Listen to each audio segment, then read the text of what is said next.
أعوذ بالله من الشيطان الرجيم.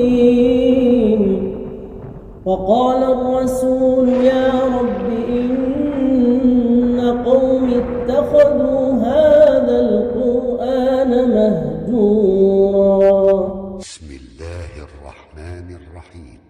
هو الذي أرسل رسوله بالهدى ودين الحق ليظهره على الدين كله ولو كره المشركون.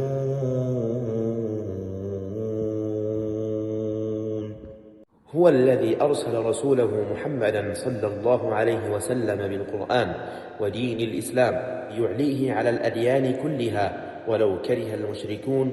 دين الحق الإسلام وظهوره على الأديان. كتاب